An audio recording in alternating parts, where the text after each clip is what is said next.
Hi guys, welcome back. I'm Tebello Mutwane. I am an attorney and the founder of a platform called Sister-in-Law, which is a platform dedicated to empowering women through legal education. When I first started the platform, I was very intentional about what I wanted to do, and that was basically to give women the legal education they needed to know in order to empower themselves, because I found that access to the law is generally limited to being in the courtroom or seeing an attorney, and for some of the issues that women deal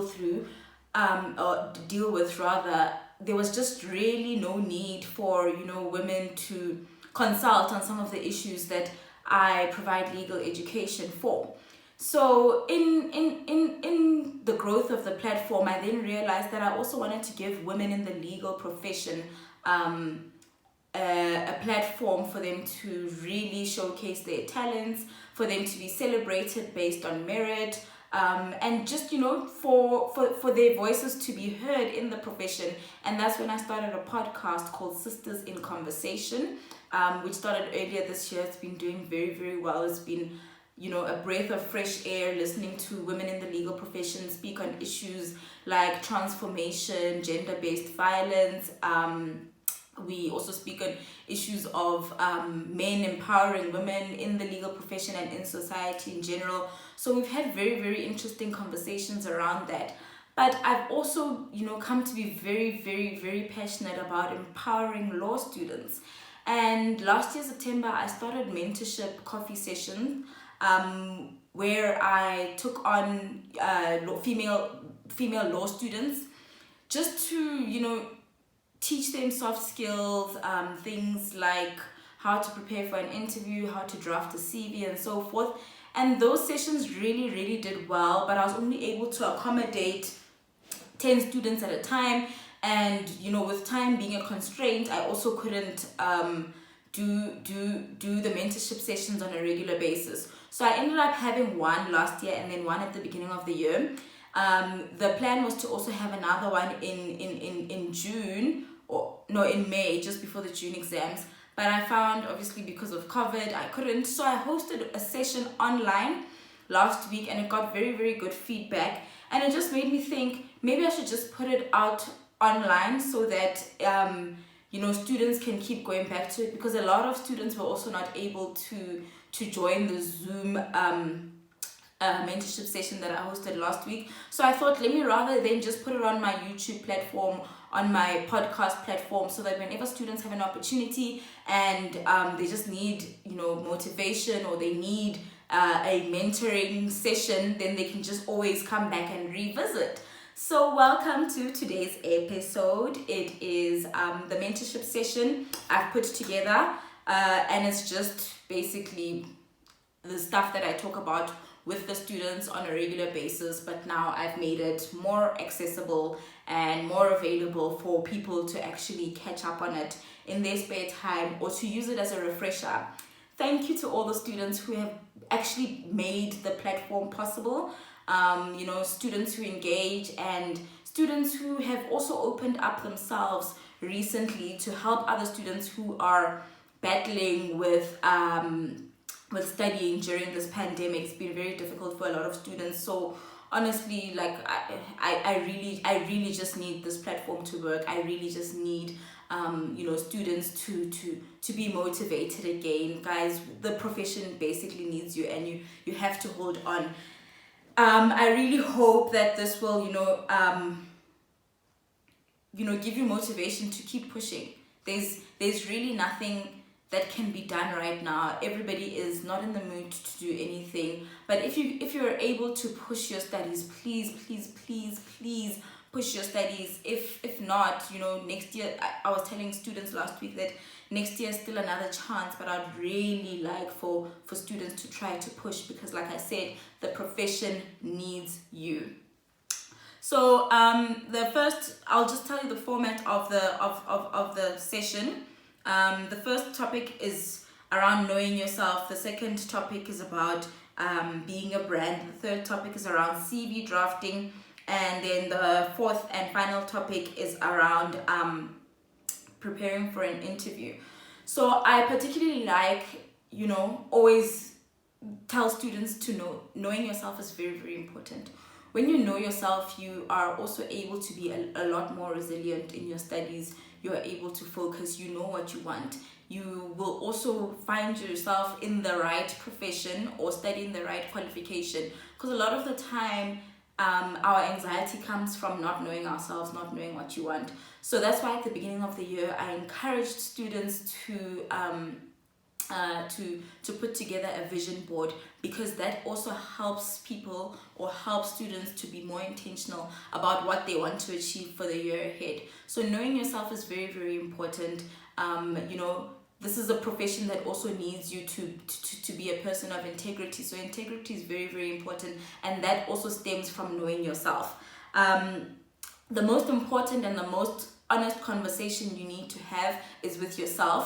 Nobody knows what pursuing a degree in law means more than you. You have to know that for yourself. Be honest. And if you find that you are in this you're studying and law really isn't for you, then you still you've got time to change your mind and really pursue what it is that you want to do. So know yourself and be very clear about that. And once you know yourself, once you're honest with yourself, you will really be able to thrive. Ask yourself, why am I studying law? What do you hope to achieve beyond your qualification? I always tell my mentees that you can't just be focused on law the whole way through. There has to be something else that you're interested in. There has to be something else that you'll be able to contribute to the legal profession, other than saying, I graduated with law. What else are you interested in? What else can you bring to the table? Like I said, the profession needs you, so there has to be something else that you're able to bring to the table once you are in the profession.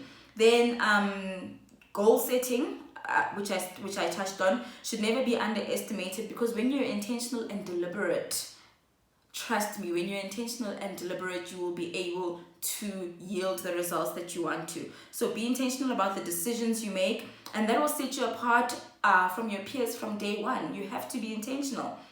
Then set goals which are specific, measurable, achievable, relevant, and time-bound. The acronym for that is SMART. Specific, measurable, achievable, relevant, and time-bound. Very, very important. Also ask yourself, what are you good at? Try to build from things that interest you. I've had a lot of mentees tell me that they have an interest in fashion, they have an interest in journalism, they have an interest in blogging. You really need to bring that to the table, because you can do it. And the sister-in-law platform actually started off from blogging. So you never know where it will take you. You never know where your other interests will take you. So always bring that forth as well. And that goes back to the conversation around being honest with yourself. When you're honest with yourself, you know what you like and you know what you don't like, and that will help you make decisions a lot faster. Then ask yourself, what do I want to be better at, and what can I do every single day to get me a step closer to just achieving that. With my previous group of mentees, I was saying that as cliche as it sounds, honestly, results really lie in your daily habits. So if you're intentional about setting goals, and if you're intentional about doing things every single day that will get you closer to achieving that goal, then you really will be fine. So success lies in your daily habits. So right now, the advice that I can give students is study. Every single day, study. Even if you are just able to dedicate an hour to your studies, it's an hour more than not doing it at all. So you study. Studying is the only way. Also reach out to other people. I've created a space on the sister-in-law platform where I'm trying to pair tutors with students who need help. So please really use that. What's the word I'm looking for? Tag yourself, and then also state what you need help with, and that will also bring you to being able to study on a daily basis. It will hold you accountable, because somebody out there is interested in your success and is interested in helping you achieve your goals of studying, especially with exams coming up. The second thing I want to discuss is the fact that you're a brand. Guys, this is so important. You are a brand starting from today. Don't wait until you start working for you to start focusing on how you present yourself. You're a brand today, you're a brand on campus. So this goes exactly to how you conduct yourself online and offline. If you're consistent, then you don't have to live a lie. So you have to be ethical in your dealings, and if you're an ethical person, you're also ethical when nobody's watching. So you can't then be ethical to us online, or ethical to the people who you interact with on a daily basis, but then you're dishonest to yourself by stealing. That's not ethical. If you're a kleptomaniac, or if you enjoy stealing, then that's not ethical. Or if you enjoy the fact that when nobody's watching, you're a liar, that's not ethical. Physical appearance, very, very important.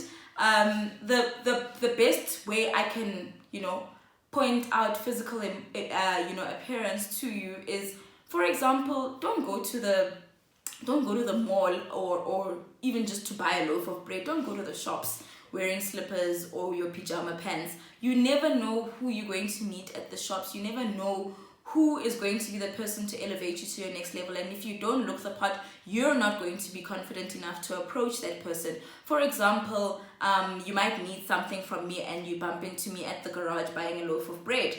How are you going to approach me when you're wearing slippers and pajamas to say, Tebello, I've seen that you're on this platform, I really want to be mentored by you? Or Tebello, I've seen that you have profiled a number of women on your podcast. There is a specific lady I'd like you to introduce me to because she works at my dream company. How are you going to be able to approach me if you're wearing pajamas? So it's very, very important. Please do not wear slippers and pajamas to the shops. You don't know who you'll meet. You don't know who's going to elevate you to the next handbag. Handbag is what I've written here. You don't know who's going to elevate you to your next level.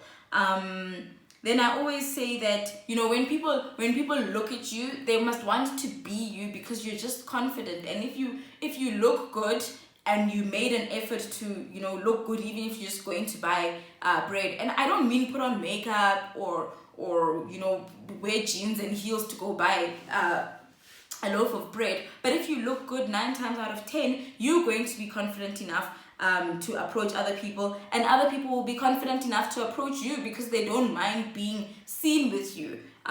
Whereas the opposite applies if you're wearing pajamas. Then here it says you have to take pride in your appearance before you leave the house. If not, now is the perfect time to start working on brand you. So please, guys, take yourself seriously. If you take yourself seriously, half the job is done. Everybody else will take you seriously. This also goes to how you conduct yourself on social media.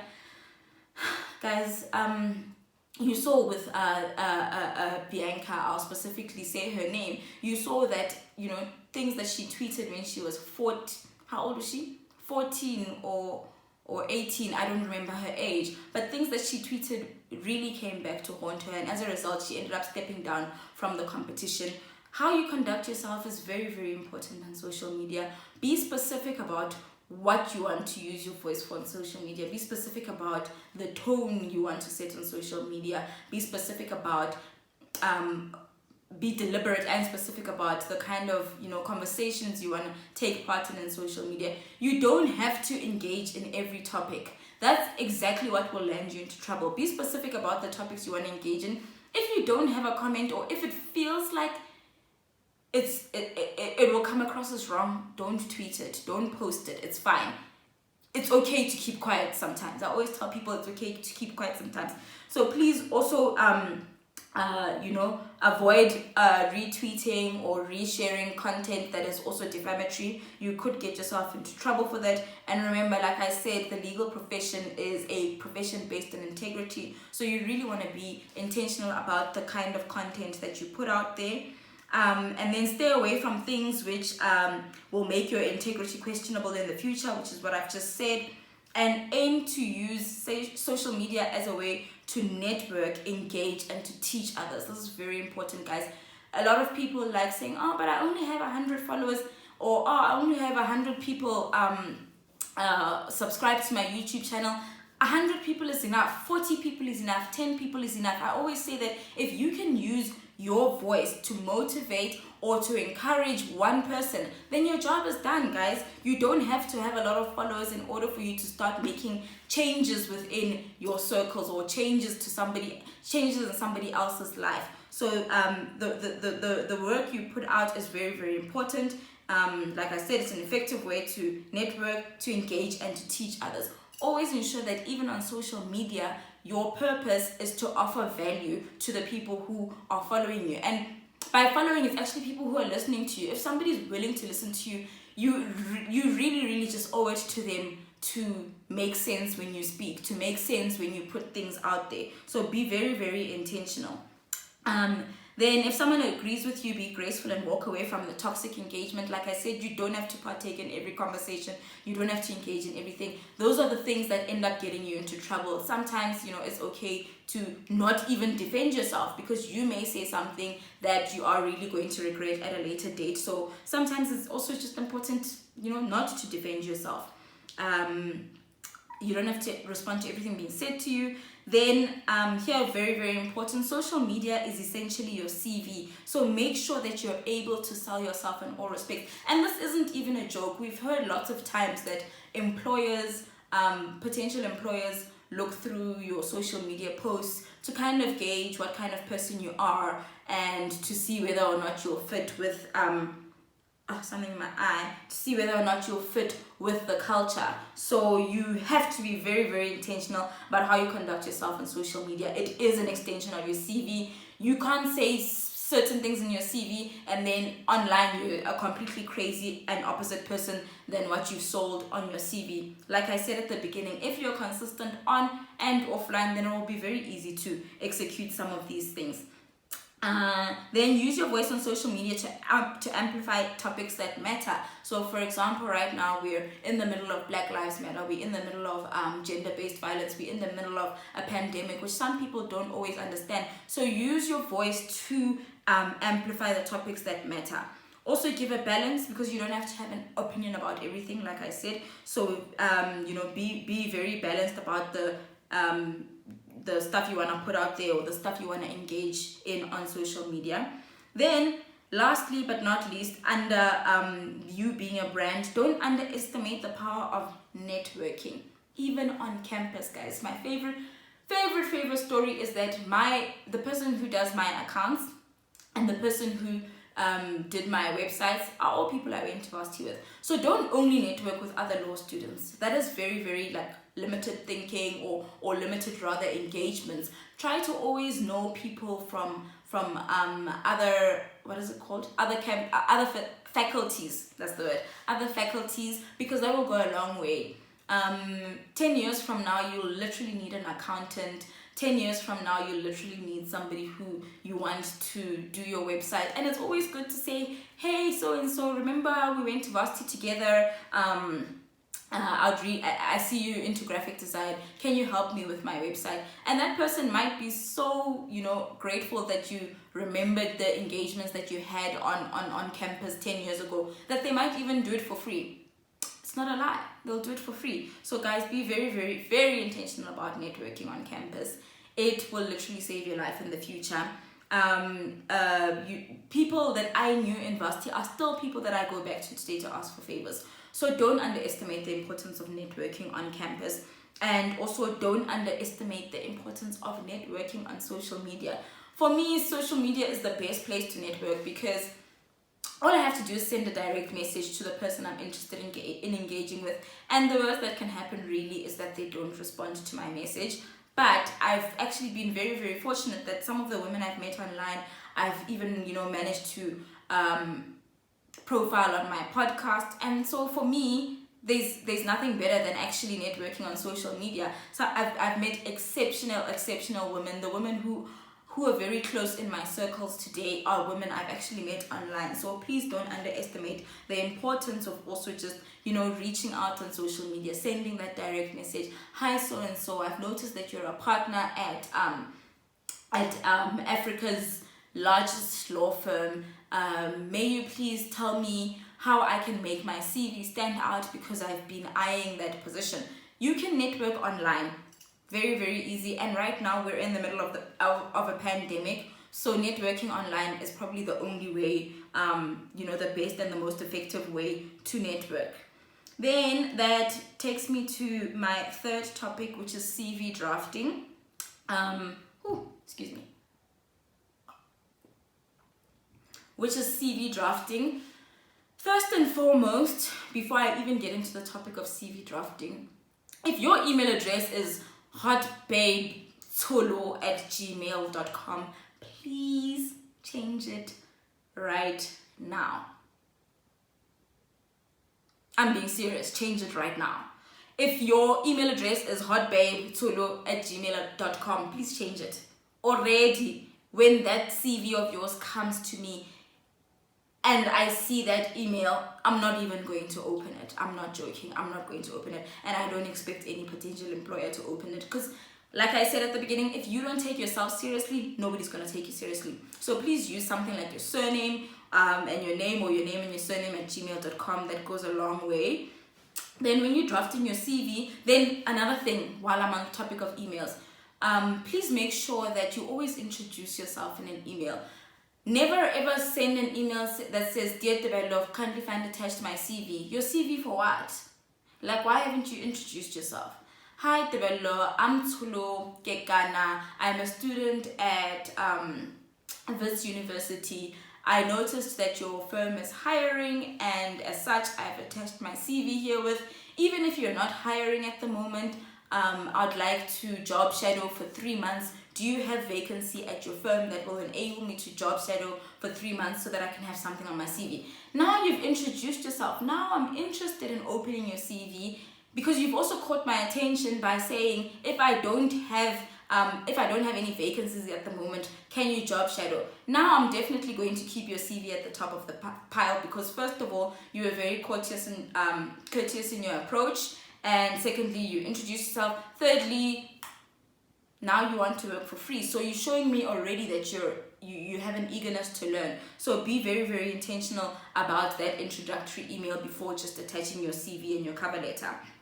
Then going back into the CV drafting, when drafting your CV, please remember to use industry-specific buzzwords. This is going to go a long way. So I was telling my last group of mentees that, for example, your application to Eskom or Transnet can't be the same as your application to a conveyancing firm, for example. So when you're applying for a conveyancing or a family law firm, for example, in your CV you're going to use words like I really enjoyed family law, and I got 60% for it, and I was always engaged or very engaged in the lectures, so I have an interest in family law, right? That is going to attract that specific company. But when you are applying for a job at Eskom, for example, you're not going to push your interest in family law. You're going to rather want to push the agenda that you want to be hired in corporate, you want to be in-house legal counsel, you've always been interested in how coal is converted to electricity. I don't know, but all I'm trying to say is that you have to use the industry specific buzzwords in your CV for the job that you're applying for. I told my mentees the last time that the best way to go about this, I used to have a folder for everything. Like, I used to have a folder for all the companies that I wanted to apply for. What I did in that specific folder, so if I was applying to Eskom, I would go Google articles about Eskom, things that are interesting that I could talk about at the interview.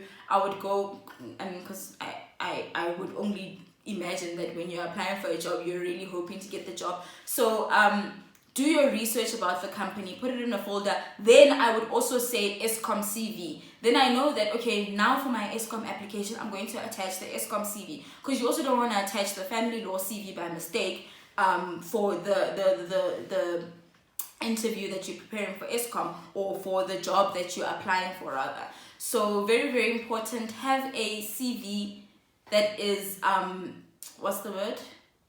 that is curated for every single job that you want. It's very, very important. For me, it worked, and I really think it will work for you too.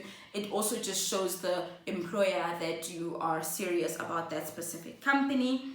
Then don't lie in your CV, by the way. Don't lie. If you don't have a genuine interest in how coal is converted to electricity, please don't say that, because you're lying. Then in your cover letter, which I really believe shouldn't be more than 2 paragraphs. You can't ramble in your cover letter. But personally, I don't even like cover letters. I really think that if I receive a CV and it has a cover letter, I'm already like, oh, this is so long. So obviously, you will check out the application. If they say cover letter, I know with most law firms, they do want you to attach cover letter. Then attach the cover letter. If they don't, then you'll see how you feel about it. But use words that are also that will also grab the reader's attention, and that are industry specific once again. So you use words like legal profession, reputable law firm, dedicated and committed, meticulous and deliberate, grasp concept, avid reader and researcher. Anything which will make hiring you feel like a valuable hire. Like I said, don't lie in your CV. If you're not an avid reader, please don't say you're an avid reader. If you're, really not into research, don't say you're good at research, because like I said at the very beginning, if you lie about who you are to even yourself, then you're really going to fall short in the future or in the profession. Then stay away from politics and religion in your CV. Don't say I'm a Christian girl who strongly believes that, for example. You don't know who's hiring you. You don't know who's hiring you. You just don't know who's hiring you. Please stay away from religion in your CV. Secondly, save your strong beliefs for when you start practicing. Even when you do start practicing, there really is generally no room for politics and religion in the workplace. So just always be careful about projecting or bringing your views to especially somebody who you want to secure an interview from. Even at the interview, please do stay away from religion and politics. You should definitely be able to read the room. Then don't provide untrue statements in your CV in order to make your CV look full. Generally, for me, I believe that if you are, a student, then there's absolutely no reason for your CV to be 3-4 pages long. Like, what are you writing there? What is there? So definitely don't put the subjects you did in high school. Rather put if you had a leadership role in high school, then put things like that. Say I was head girl, but don't say I did really well in science, geography, biography. Don't put your modules there. 9 times out of 10, we need your transcript as well. So we're going to see all of that information in your transcript. If you graduated cum laude, then that's what you can put. But don't say I'm currently in 4th year doing criminal law, doing contract law, doing this, doing that. Please don't list all your modules or all your high school subjects in your CV in order to make it look full. Highlight your accomplishments, which, as I've said. Then also take on a hobby that will give you something to speak about at your interview. For example, I have I recently hired an intern, and with her it was also she reached out to me, which I absolutely loved. She said she doesn't have a job at the moment, and she wants to write an article for the sister-in-law platform, and I was just really taken aback by how committed she was to writing articles. There's a few of her articles. Her name is Samke. There's a few of her articles on the sister-in-law website, and really that's the way to go about it. Because I've now managed to say to her, you can put this on your CV, and through writing those articles, she's actually managed to get a interview on a community radio station where she spoke more or expanded on the article that she wrote for the platform. She's also then been able to get the articles published in isiZulu in Durban for a local newspaper. So really, guys, find something that you can speak about at your interview. Find something that is outside of your studying that you can add onto your CV. I've put here that volunteering is also a job, and it shows that you have other disciplines outside of working or outside of studying. And in the same breath, volunteering is also you giving back to the community. So it also has to be something that you're very passionate about. I'm very passionate about volunteering, and I'm very passionate about giving back to the community. So for me, I really emphasize the importance of volunteering. It's good for the community, it's good for you, and it's good for your CV. And like I said, that is another topic that you can, that will really make your CV stand out. Then keep your CV short and simple. I've said this before. It's just sufficient to state which high school you attended, and not list all the subjects. I've said this. Leadership role, I've said this. Then always proofread your CV. Like, people who follow me know how passionate I am about things like spelling errors that could have been avoided. I'm very petty. For example, if somebody says hi Tivelo and they spelled my name with an I don't even want to read the rest of the email or the rest of the document. Why is there a spelling error when my name is all over the internet? Like, you can just Google, or you can use spell check. So please make sure that you proofread your CV, and then also get somebody else that you trust to do it, in case you may have missed something in your own proofreading. So make sure that you get a friend or a family member that you trust. Make sure that make sure that your CV is as accurate as possible. But actually, I just really mean, don't lie in your CV. And then, like I said earlier, social media profiles are an extension of your CVs. So, for example, there's a girl who's always making English errors in her posts, and I'm always so worried because she is pursuing journalism. I'm just like, what are we going to, but anyway, that's a story for another day. So like I said, your social media is an extension of your CV. So the work that you put out there is going to come back to haunt you. So make sure that you also putting out content that makes sense if you're going to start a blog or if you're going to post on social media. Then the last topic is preparing for an interview, which is one of my favorites. On the last mentorship program, or the last mentorship session that I put together the last time, I had a guest who spoke to the law students about how to conduct yourself at interviews. And one thing that she said that really stood out to me, her name is Mahashani. One thing that she said that stood out to me was that your interview starts from the moment you approach the security guard of the building where you're being interviewed. And I really believe in that. In my notes before that, I had actually said your interview starts from how you greet the receptionist. It doesn't. It starts from the security guard, and it will come back to haunt you, because if you are a rude person to the security guard or you didn't greet, and then you get the job today and you're starting tomorrow, that security guard is going to remember you, and then you're just going to have a very awkward working relationship. The security guard, the tea lady, the receptionist, those are all your colleagues. Your colleagues aren't only going to be other lawyers in that firm. It's going to be everybody. So your interview starts from the moment you set foot on the grounds. Be very cautious and aware of that. It is going to help you in the long run. Then the most important thing, once you have been invited to an interview, it's very important to research the company. It's very important to sort of understand the culture.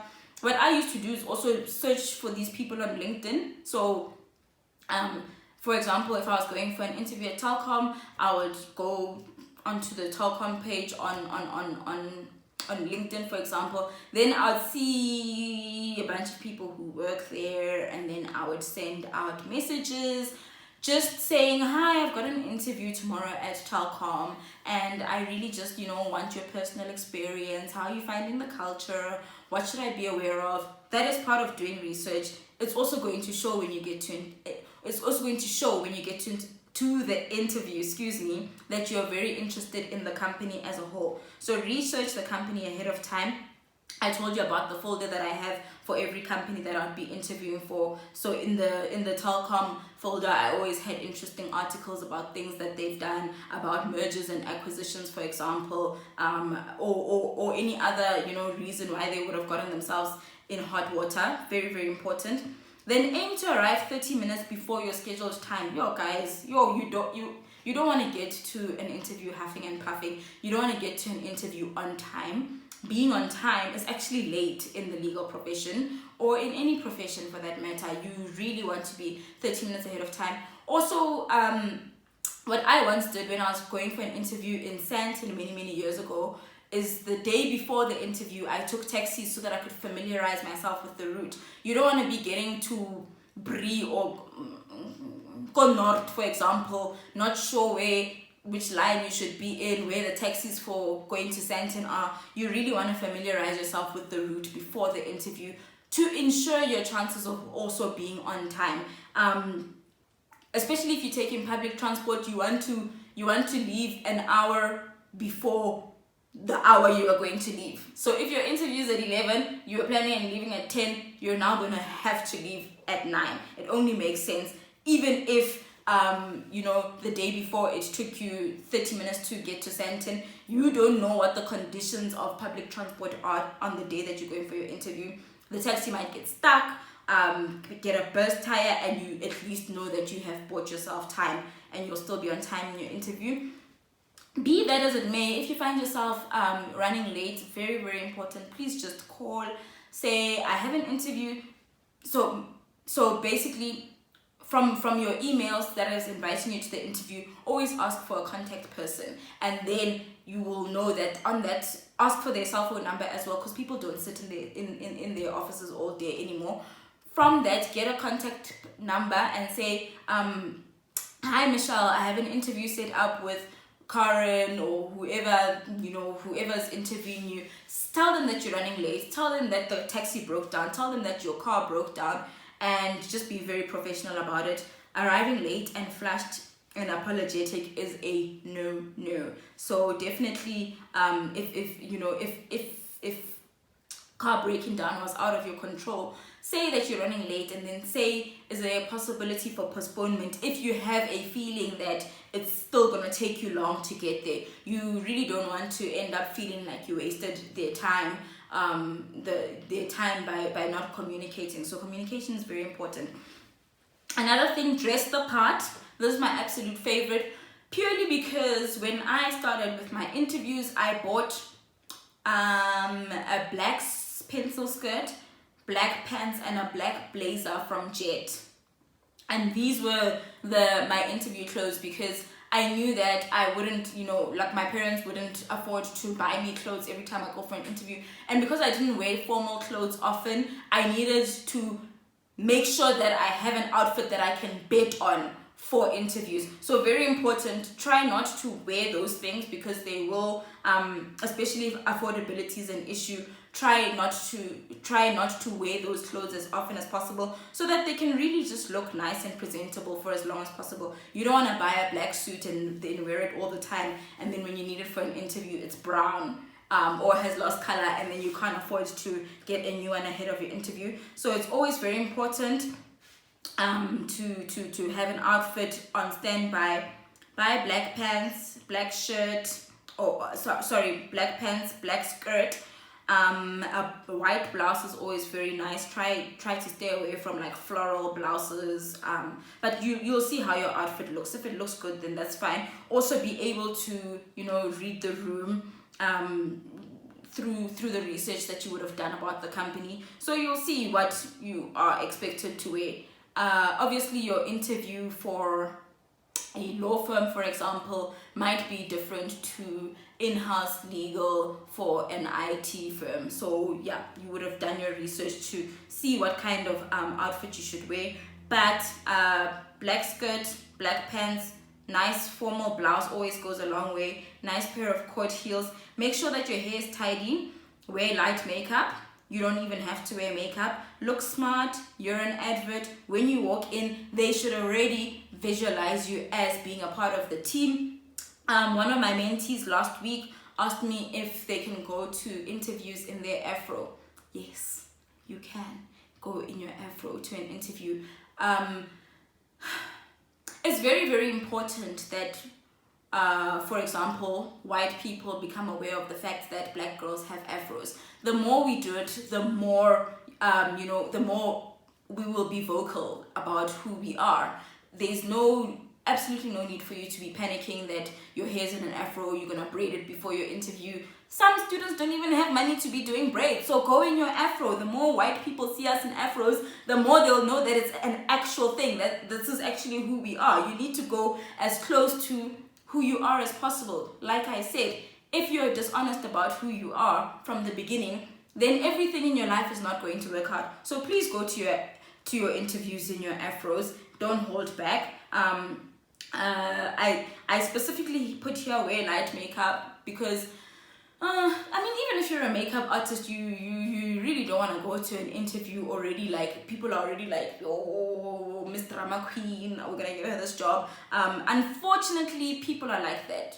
Unfortunately you get interviewed by people who don't understand, and if you get there with like purple eyeshadow and the longest lashes in the universe, and you're going to be, for example, in the legal profession, in a law firm that's very, very, conscious of things like that, then you really want to stay away from, having heavy makeup that is going to make someone feel like, oh, dramatic. Look smart, you're an advert, yes. Then when you are called into the room and it's your chance, greet, stretch out for a firm handshake, and then wait a few seconds until you are invited to sit. If you are not invited to sit, say, may I take a seat? You have to be polite at an interview, guys.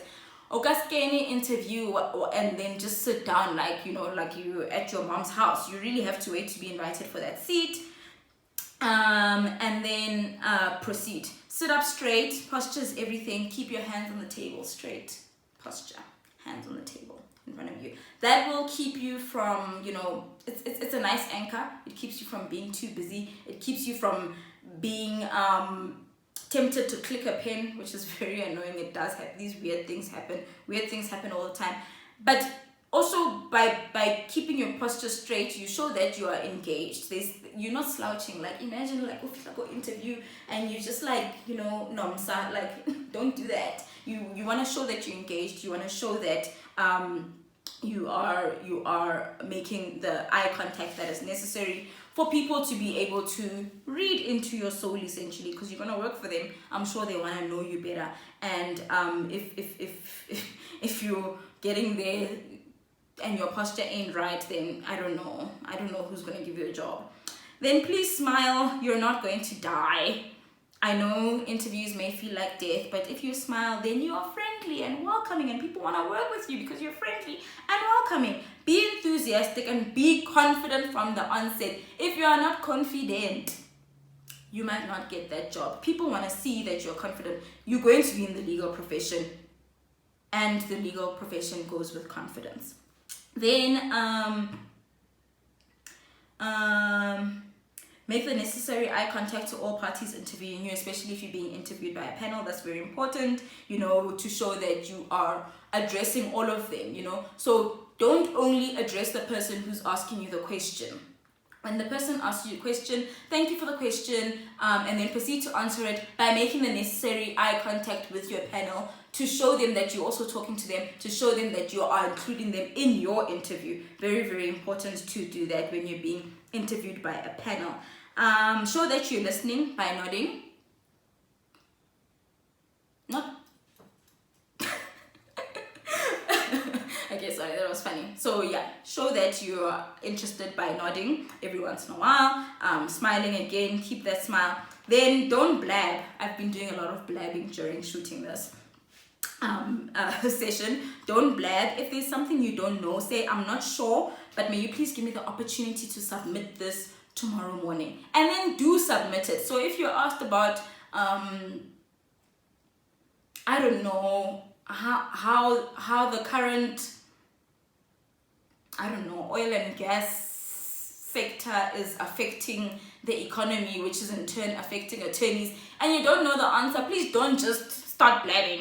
Say, this is not a topic that I am well versed in. However, I'll do my research when I get home, and I'll be able to submit an answer tomorrow.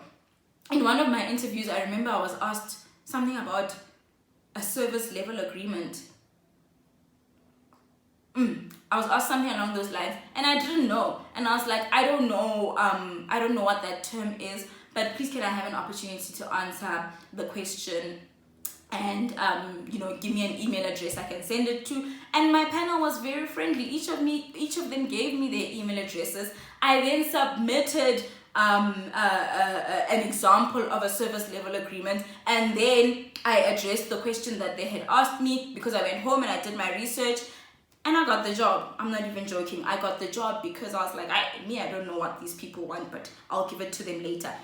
Again, it goes back to not lying. Don't lie on your CV. Don't lie at an interview either, because it will catch up with you. And obviously, you're not going to get the job if you lie about something that really could have been avoided. Then possible questions from an interview include,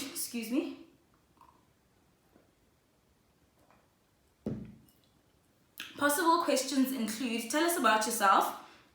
Please don't bore them, and don't bore people, don't blab. You just need to be very, very short and precise.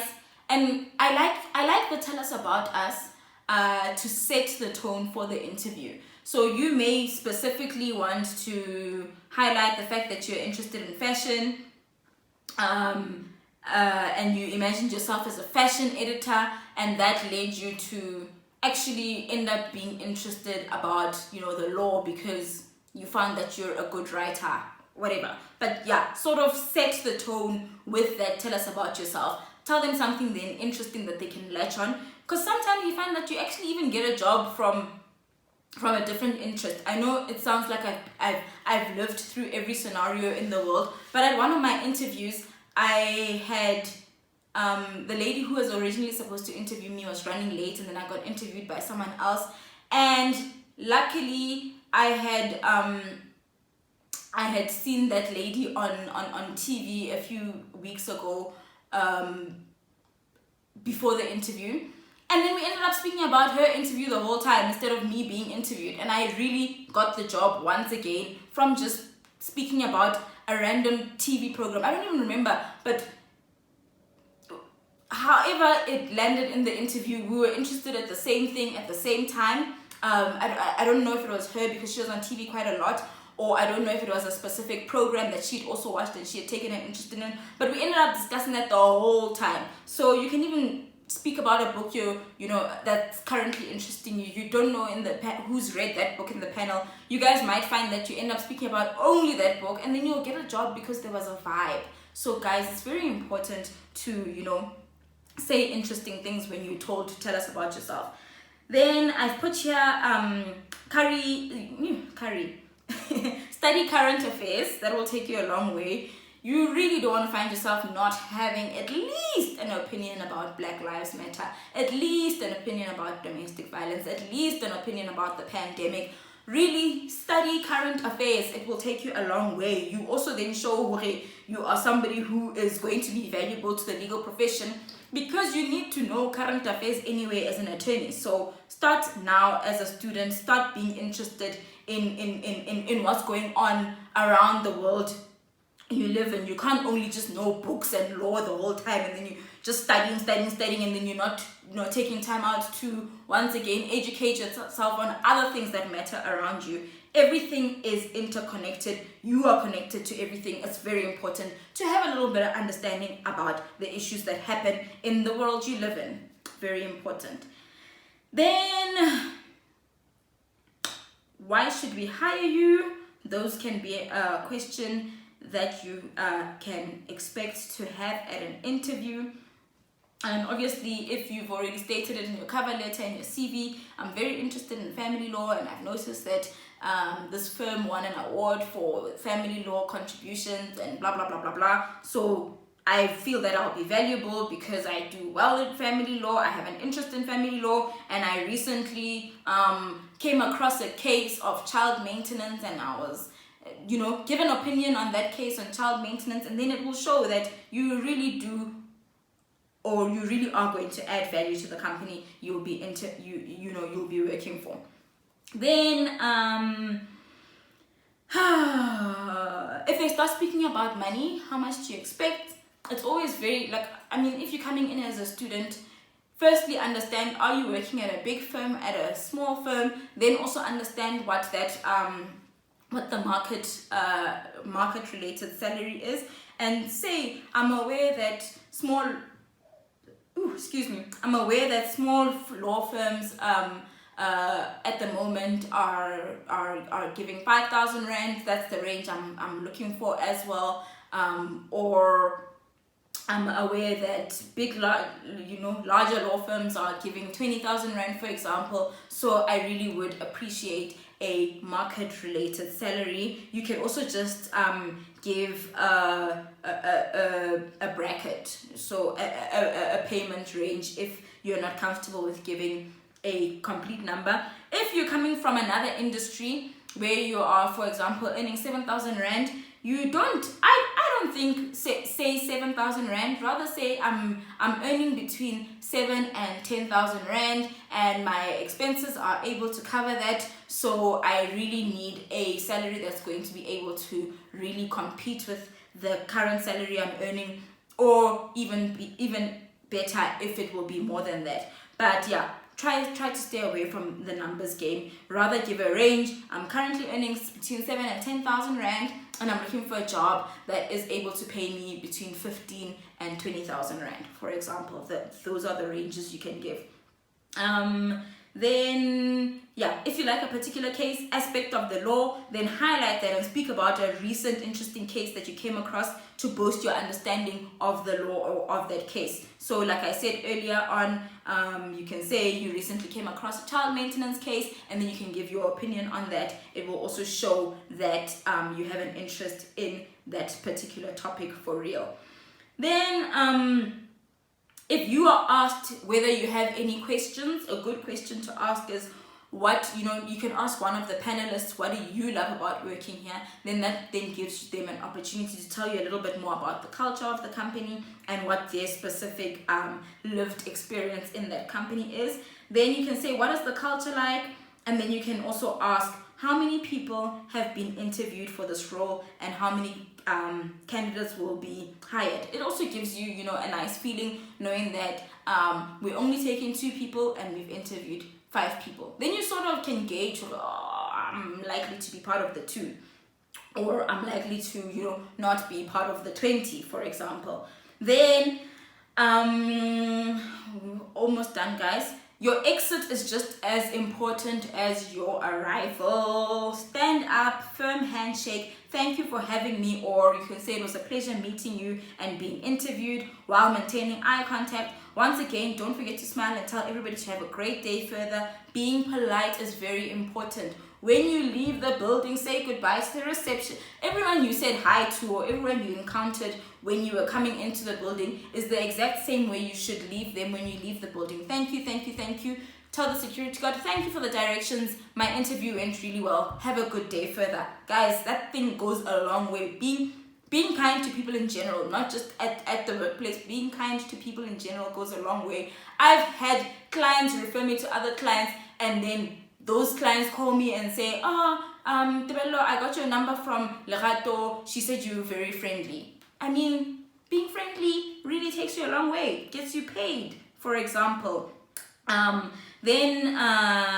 Just to add on, if you asked what drink you'd like, whether you want tea, coffee, please just say a glass of water. Like, it's very embarrassing to burn your tongue and it's very embarrassing to burn your tongue because you didn't know their coffee machine makes extremely hot coffee. So yeah, always just ask for a glass of water, then say please and thank you. And yeah, like I said, be friendly to everybody, including support staff. Support staff and the security guard are your colleagues.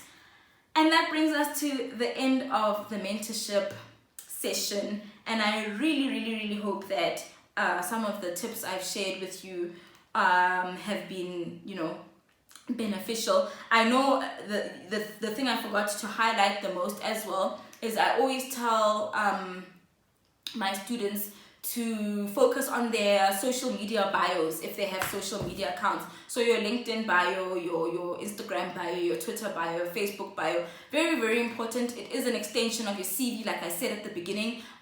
So you want to put there I must know from your CV that you're an from your social media that you're an LLB student. And if you're an LLB graduate, right there, LLB graduate, currently seeking articles. You never know who's coming across your profile online, guys. It's not just butterflies and, you know, honey and milk and honey all the time on social media. It's a platform where you need to take yourself seriously. If you take yourself seriously, what's going to happen? Other people will take you seriously. So use your bio to your advantage. If you are a student looking for a job, then say